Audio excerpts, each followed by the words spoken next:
Hello everyone, स्वागत है आप सभी का आपके प्यारे से YouTube channel Sameer Sharma biology पर। और आज का वीडियो क्लास 12th के लिए होने वाला है। देखिए, क्लास 12th का जो हमारा चैप्टर चल रहा है फर्स्ट, दैट इज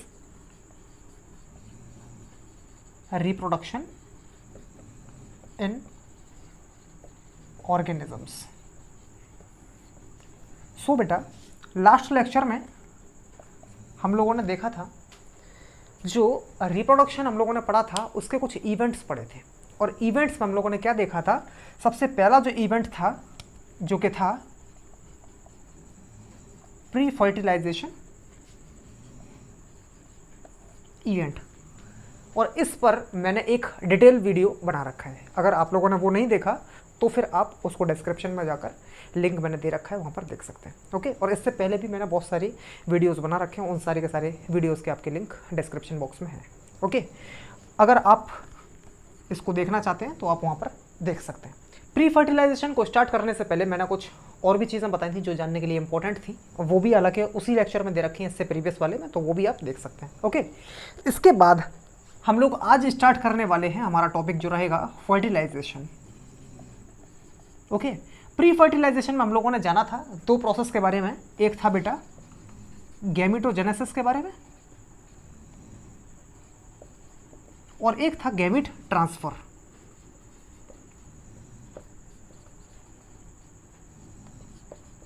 ओके, इस प्रोसेस में हमने देखा था गैमेटोजेनेसिस। गैमेटोजेनेसिस का मतलब क्या था, गैमीट्स का बनना। अब गैमीट्स क्या थे, यानी कि जो सेक्स सेल्स होते हैं, either in the case of male और female, they are known as gametes. Okay, और जेनेसिस का मतलब क्या था, फॉर्मेशन। तो ये हमारा कंप्लीट हो चुका। उसके बाद हम लोगों ने देखा था गैमीट्स किस तरीके से ट्रांसफर हो रहे थे। ओके, तो ये हमारा कंप्लीट हो चुका है। ये थोड़ा सा रिवीजन था, और अब हम लोग बात करेंगे जो हमारा मेन टॉपिक आज का रहेगा, दैट इज फर्टिलाइजेशन। ओके, तो चलिए उसको शुरू करते हैं।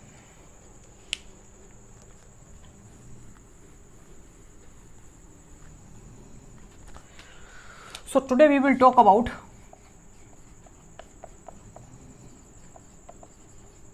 फर्टिलाइजेशन। बेटा, फर्टिलाइजेशन क्या है? फर्टिलाइजेशन एक ऐसी प्रोसेस जिसमें क्या होता है, दो जो गैमीट्स हैं मेल और फीमेल, ये आपस में फ्यूज होंगे, और फ्यूज होकर क्या बनाएंगे, डिप्लॉयड जाइगोट बनाकर तैयार करेंगे। ओके, तो देखिए क्या होता है कि it is the process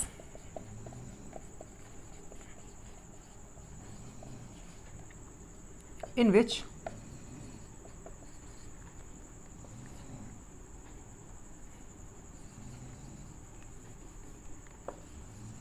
male and female gametes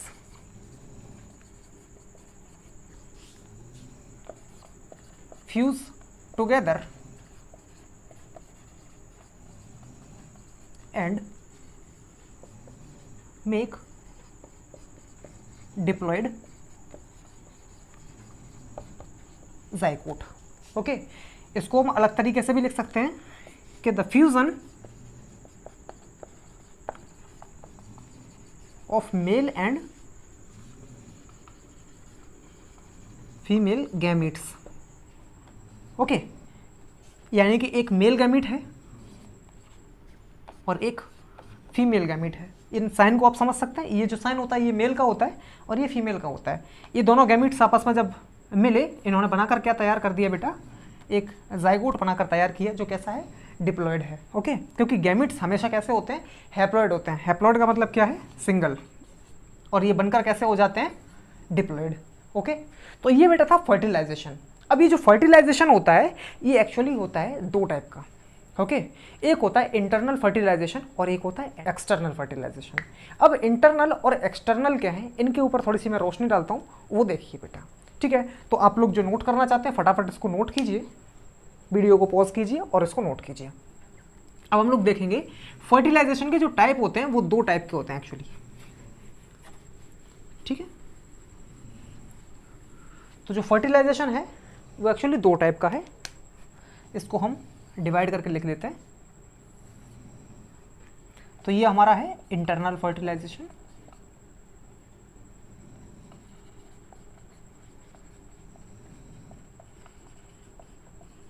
और एक तरफ कर लेते हैं हम एक्सटर्नल फर्टिलाइजेशन।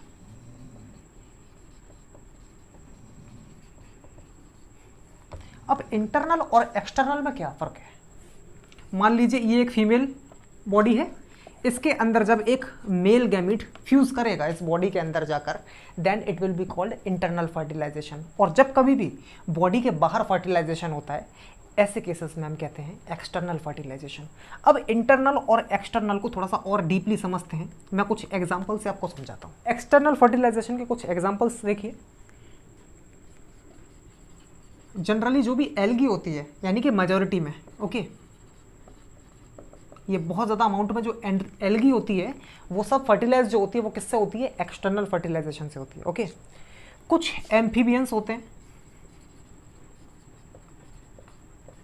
बोले तो फ्रॉग्स, और कुछ फिशेस होते हैं, बोले तो कौन? बोनी फिशेस, जो बोन वाली होती हैं। ये एग्जाम्पल है किसके? एक्सटर्नल फर्टिलाइजेशन के। मोस्टली क्या होता है, एक्सटर्नल जो फर्टिलाइजेशन होता है ये इन तीन के अंदर होता है। और ये जो तीन है, इनमें क्या होता है, इनमें मेजॉरिटी में बहुत ज़्यादा अमाउंट में जो गैमिट्स होते हैं, यानी कि मेल गैमिट और फीमेल गैमिट बहुत ज़्यादा अमाउंट में निकलते हैं, क्योंकि चांसेस जो होते हैं फर्टिलाइजेशन के, ताकि ये इंक्रीज हो सकें, बढ़ सकें, इसलिए। अच्छा, एक चीज़ और बता दूं, फर्टिलाइजेशन जो होता है इसका दूसरा नाम होता है सिनगेमी, ठीक है। तो सिनगेमी और फर्टिलाइजेशन में कोई भी अंतर नहीं होता, ठीक। चलिए थोड़ा सा आगे बढ़ जाते हैं। अच्छा, मैं इसके कुछ आपको एग्जांपल्स बताता हूं। इसके एग्जांपल्स जनरली हो जाएंगे रेप्टाइल्स, बर्ड्स भी आ जाती हैं, कुछ मैमल्स भी आ जाते हैं, और लार्ज नंबर में कौन आ जाता है? प्लांट स्पीसीज आ जाती हैं। और प्लांट स्पीसीज में कौन? एल्गी को छोड़ के इसके आगे के सभी, बोले तो कौन? Bryophytes,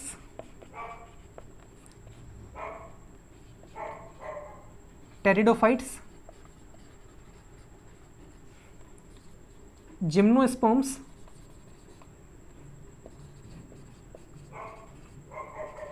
and angiosperms. ये सारे के सारे एग्जाम्पल किसके हैं? इंटरनल फर्टिलाइजेशन के।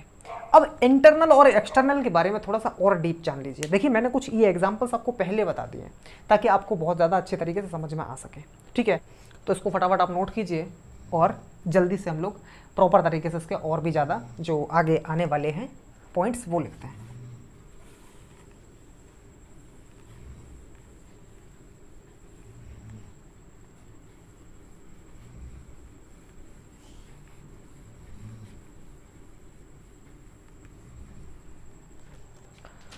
देखिए, इंटरनल में हम लोग लिख सकते हैं इसकी डेफिनेशन को, the fusion of male and female gamete inside the body of female.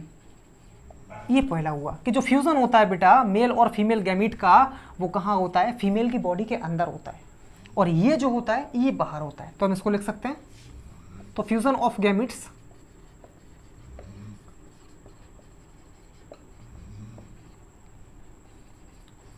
Occurs outside the body.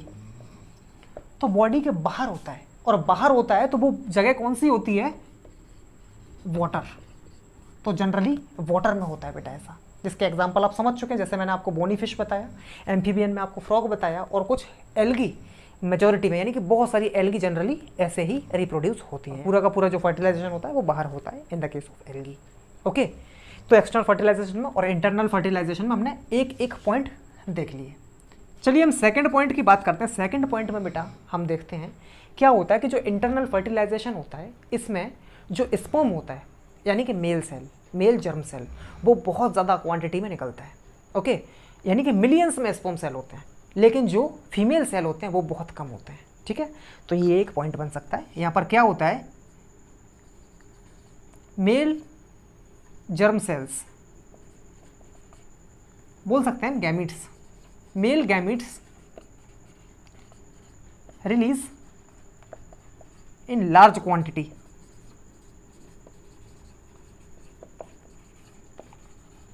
while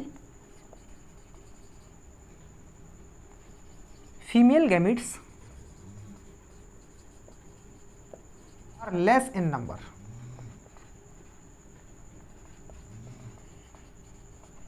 okay तो ये पॉइंट हुआ। अब इसका अगर हम दूसरा पॉइंट देखते हैं बेटा, इसमें क्या होता है, सेम चीज होती है, लेकिन यहां पर बहुत ज्यादा अमाउंट में क्या थे, मेल गैमिट्स थे, और जो फीमेल गैमिट्स थे बेटा वो कैसे थे, लेस इन नंबर थे, कम क्वांटिटी में थे। इसमें क्या होता है, एक्सटर्नल जो फर्टिलाइजेशन होता है इसमें बहुत ज़्यादा क्वांटिटी में मेल और फीमेल गैमिट दोनों के दोनों रिलीज होते हैं। क्यों? क्योंकि भाई इनसाइड बॉडी का तो खेल ही नहीं है, यहाँ पर पूरा का पूरा आउटसाइड की बात करी गई है, और अगर आउटसाइड हो रहा है तो सिनगेमी या फिर फर्टिलाइजेशन के चांसेस बहुत ज़्यादा बढ़ जाएं। अच्छा मैं आपको बता दूं कि जो फर्टिलाइजेशन बेटा होता है इसी को हम सिनगेमी के नाम से जानते हैं। सिनगेमी और फर्टिलाइजेशन में कोई भी अंतर नहीं होता है। ओके, इस चीज़ को अपने दिमाग में रखना, ठीक है। तो मैं इसको लिखता हूँ कि गैमीट्स आर, अब गैमीट्स कौन से बेटा, मेल और फीमेल दोनों समझ लेना। ओके, गैमीट्स मेल और फीमेल दोनों के दोनों। ओके, गैमेट्स कौन से, मेल और female gametes are release in very large quantity. Large quantity में जब ये निकलते हैं तो क्या होता है ऐसी कंडीशन पर, किस लिए लार्ज क्वांटिटी में निकलते हैं, ताकि फर्टिलाइजेशन के चांसेस बहुत ज्यादा बढ़ सके या फिर सिनगेमी के चांसेस। ओके, तो gametes are release in very large quantity to increase the chances of fertilization और सिनगेमी। ओके, तो हमारे दो पॉइंट्स क्लियर हुए। इसके आगे थोड़ा सा बढ़ते हैं और तीसरे पॉइंट की तरफ बढ़ते हैं।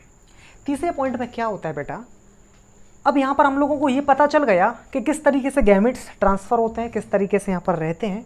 अब यहाँ पर एक सबसे बड़ी चीज़ आती है कि जो एक्सटर्नल फर्टिलाइजेशन से ऑर्गेनिज्म बनकर तैयार होते हैं वो जनरली कैसे होते हैं, वीक होते हैं। जनरली वीक होने के कारण इनमें क्या हो जाता है, इनके जो चांसेस होते हैं सर्वाइव करने के वो बहुत कम हो जाते हैं। ओके, जब तक ये अपने एडल्टहुड स्टेज तक आते हैं तो इनमें क्या होता है कि chances of survival are less till adulthood stage.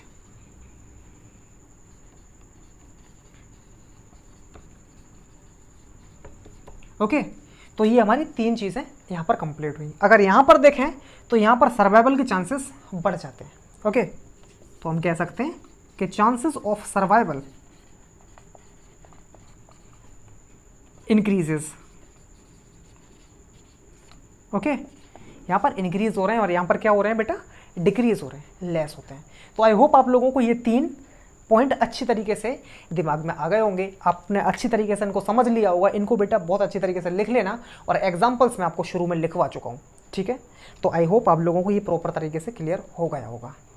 अच्छा, इसके अलावा अगर हम लोग देखते हैं तो कुछ दुनिया में ऐसे ऑर्गेनिजम्स भी होते हैं जो बिना फर्टिलाइजेशन के ही अपने ऑर्गेनिजम्स को बना सकते हैं, ठीक है। इनके बारे में आपने बुक में पढ़ रखा होगा, और अब तक नहीं पढ़ा है तो कोई बात नहीं, उसको मैं बताता हूँ। फटाफट इनको नोट कीजिए, ठीक है। आप वीडियो को पॉज कीजिए और इनको नोट कीजिए, ठीक है। उसके बाद मैं आपको बताता हूँ।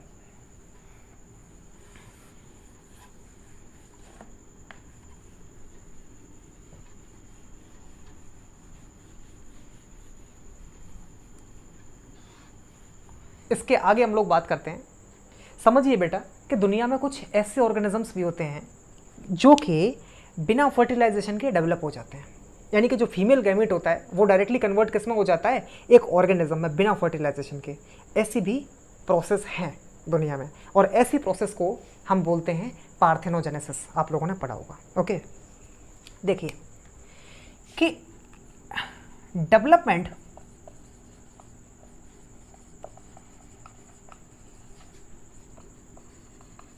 of female gamete into an organism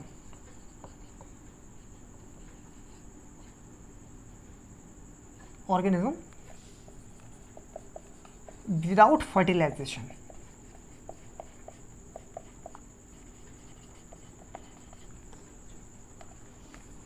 called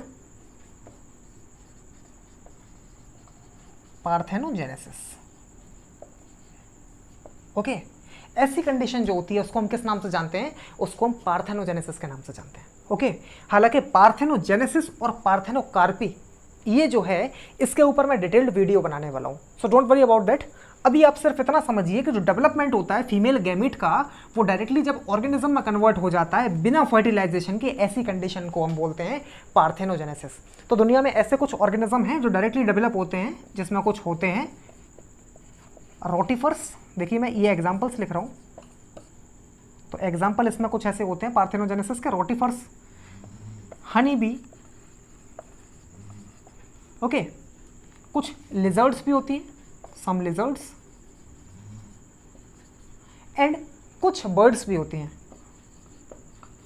और जो बर्ड्स होती हैं उनको किस नाम से जाना जाता है? उनको टर्की के नाम से भी जाना जाता है। ओके, तो ये समझना आप कि पार्थेनोजेनेसिस क्या होता है। तो आई होप आप लोगों को ये चीज़ समझ में आ गई होगी। तो हम लोगों ने इसमें क्या देखा बेटा? इंटरनल फर्टिलाइजेशन देखा हमने एक्सटर्नल फर्टिलाइजेशन देखा, और हमने पार्थेनोजेनेसिस देखा। तो ये प्रोसेस हमारी किस में कंप्लीट हुई? जो हमारा सेकंड इवेंट है, दैट इज फर्टिलाइजेशन। तो सो मुझे लगता है आप लोगों को ये चीज़ क्लियर हो चुकी होगी।